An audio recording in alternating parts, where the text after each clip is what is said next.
स्वागत आहे तुमच्या आपले सर्वांचे यूट्यूब चॅनल जॉब पॉईंट गुरुजीमध्ये।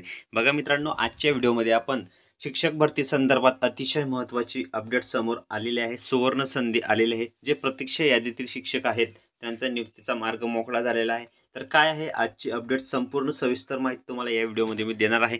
त्यामुळे हा व्हिडिओ तुम्ही कंटिन्यू पूर्ण बघा आणि थोडाही अनस्किप न करता पूर्ण बघा। अतिशय महत्त्वाची माहिती आहे। आणि मित्रांनो, तुम्हाला एक रिक्वेस्ट आहे, अजूनपर्यंत जर तुम्ही आपल्या चॅनलला सबस्क्राइब केले नसेल तर प्लीज सबस्क्राइब करून घ्या आणि शेजारी घंटीच्या बेलकन आयकॉनला प्रेस करून ऑल नोटिफिकेशन सेट करा, म्हणजे अशा नवनवीन अपडेट आणि नवीन माहिती आपल्या चॅनलवर भेटत असते। ठीक आहे, तर व्हिडिओला आपण सुरुवात करूया। बघू शकता तुम्ही आता इथं निवडणूक आयोगाने विधान परिषदेतील पदवीधर आणि शिक्षक मतदारसंघांची निवडणूक स्थगित केली आहे। त्यामुळे लोकसभा निवडणुकीचे मतदान झालेल्या जिल्ह्यांनी शिक्षक भरतीमध्ये निवड झालेल्या उमेदवारांना तातडीने नियुक्ती आदेश देण्यात आले आहेत। त्यामुळे शिक्षकांच्या नियुक्ती प्रक्रियेला आता गती मिळणार असून निवड होऊनही नियुक्तीच्या प्रतीक्षेत असलेल्या शिक्षकांच्या नियुक्तीचा मार्ग मोकळा झाल्याचे स्पष्ट झालेले आहे।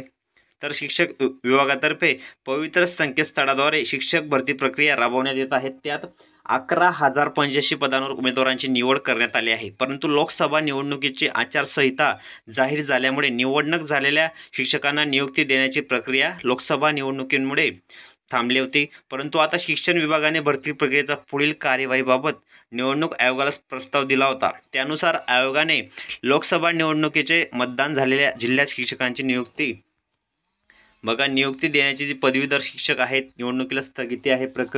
प्रक्रिया तातडीने पूर्ण करण्याचे शिक्षण विभागाचे संकेत बघा। तर जी ही प्रक्रिया आहे ही परवानगी देण्यात आली आहे आणि लोकसभा निवडणुकीमुळेच पाठोपाठ विधान परिषदेतील पदवीधर शिक्षक आणि मतदारसंघाच्या निवडणूक जाहीर झाल्याने या निवडणुकीच्या आचारसंहितेमुळे नियुक्ती प्रक्रिया आणखी पुढे ढकलली जाण्याची शक्यता आहे। तर बघा मित्रांनो, आता निवडणूक आयोगाने शिक्षक भरती पदवीधर मतदारसंघांची निवडणूक स्थगित करण्याचा निर्णय घेतला आहे। या पार्श्वभूमीवर लोकसभा निवडणुकीचे मतदान झालेल्या जिल्ह्यांची निवड झालेल्या उमेदवारांना नियुक्ती देण्याची प्रक्रिया तातडीने पूर्ण करण्याचे निर्देश आयुक्त सूरज मंडारी यांनी दिलेले आहेत। नियुक्ती दिलेल्या शिक्षकांची माहिती सादर करण्याची सूचनाही देण्यात आल्या आहेत।